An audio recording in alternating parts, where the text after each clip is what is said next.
안녕하세요. 대한사랑 청소년단 감귤입니다.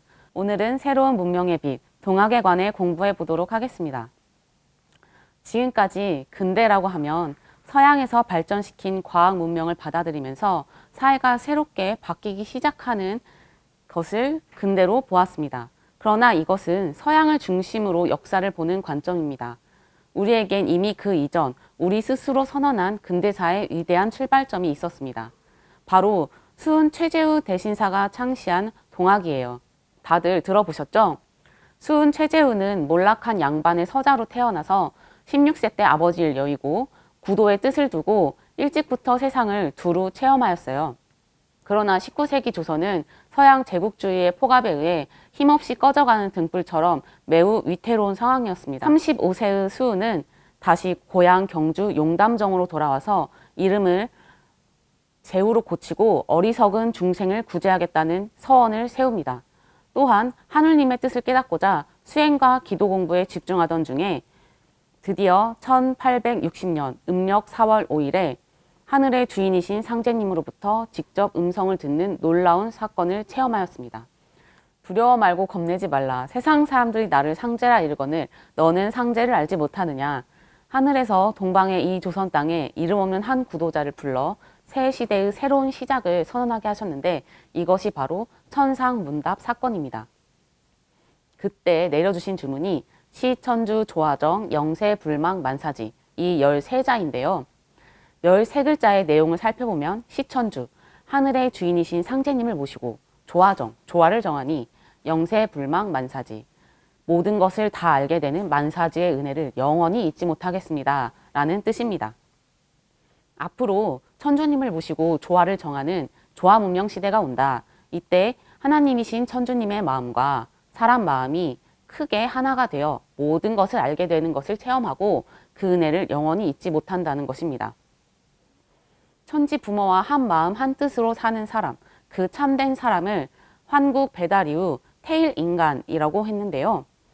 천일, 지일, 태일, 천지와 크게 하나 된 신법으로 한 마음으로 사는 사람, 그것이 바로 태일이고 대안입니다. 우리나라 창덕궁에 가면 태일 문화의 흔적이 남아 있어요. 옛날 선조들은 태일을 알았는데 우리는 이 역사의 비밀과 역사의 근본 정신을 부모에게서나 학교에서나 문화사 측면에서 단 한 번도 교육을 받지 못했습니다.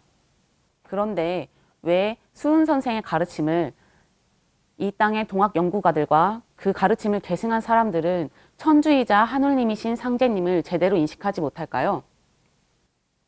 그 결정적인 이유는 그들이 수은 선생과는 달리 천상계의 주권자인 상제님을 전혀 친견하지 못했고 신교와 상제 문화, 삼신 하느님에 대한 역사 인식이 전혀 없었기 때문입니다. 동학의 창시자 최수은 선생의 핵심 가르침인 시천주 사상이 인내천으로 바뀌게 되면서 상제님으로부터 시작된 동학이 안타깝게도 변해버리고 말게 된 것이죠. 최수은 대신사가 천상의 삼신 하나님과 직접 문답한 내용이 동학의 대표적인 경전인 동경대전에도 있잖아요. 한국 사람이 동경대전도 모른다고 하면 진정한 한국인이라고 할 수 있을까요? 동학의 진리 선언 핵심을 알아야 우리가 자랑스러운 한국인이라고 당당하게 말할 수 있는 것입니다.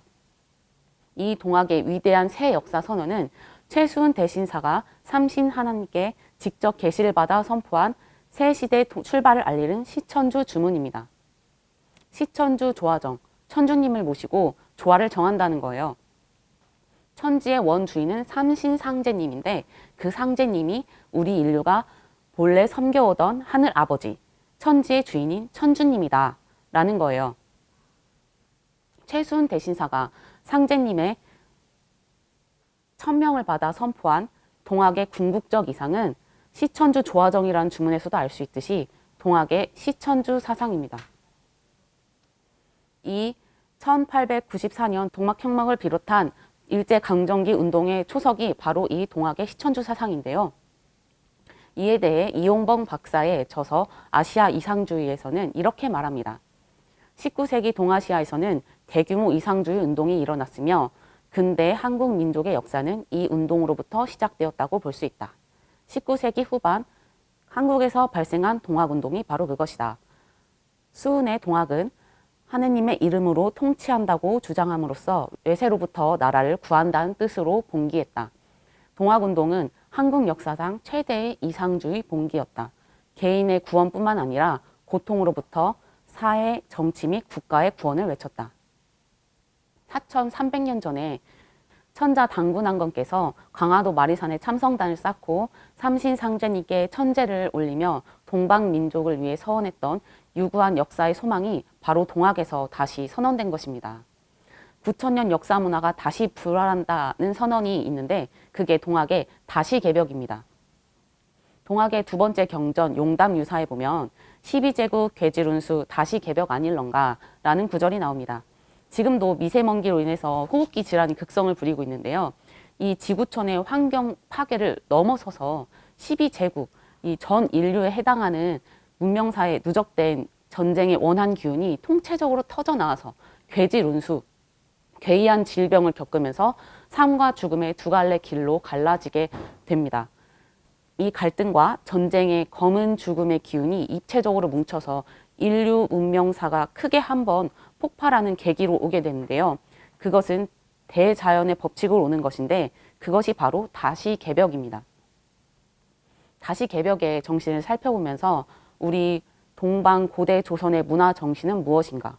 오늘날 우리 한국인의 몸과 마음 속에 흐르는 문화와 역사의 근본 정신은 무엇인가 하는 것입니다. 우리 조상들은 황국 배달부터 일궈온 드넓은 대륙의 문화, 그리고 단군 조선 이후로 고구려가 망하고 또 한반도로 들어온 반도의 정신을 지니고 있습니다. 우리 한국 문화에는 농경 문화, 유목 문화, 해양 문화가 다 융합되어 있어요. 앞으로 전개될 실제적인 역사의 첫 출발점이라 할 수 있는 남북 통일은 단순히 한민족의 분단의 역사 시대를 청산하는 분단의 역사를 해체하는 작은 통일이 아닙니다. 진정으로 지구촌 동서고금의 문명을 크게 융합하는 지구촌 대통일 문화시대로 들어서는 것입니다. 이것이 바로 우리 한민족 8200만 한 사람 한 사람의 몸과 마음과 영혼 속에 흐르는 9000년 위대한 역사 정신의 본질인 것입니다. 오늘 동학을 마무리하면서 타고르 시인의 시를 한번 읽어볼까요? 일찍이 아시아의 황금 시기에 빛나던 등불의 하나인 코리아. 그 등불 다시 한번 켜지는 날에 너는 동방의 밝은 빛이 되리라. 새로운 문명의 빛이 되는 동학, 그 문명의 역사 정신인 개벽, 그리고 그 원형 문화를 복원하는 역사 강복을 우리 대한사랑 청소년단과 함께해요. 역사 강복이 이루어지는 그날까지 우리 모두 화이팅!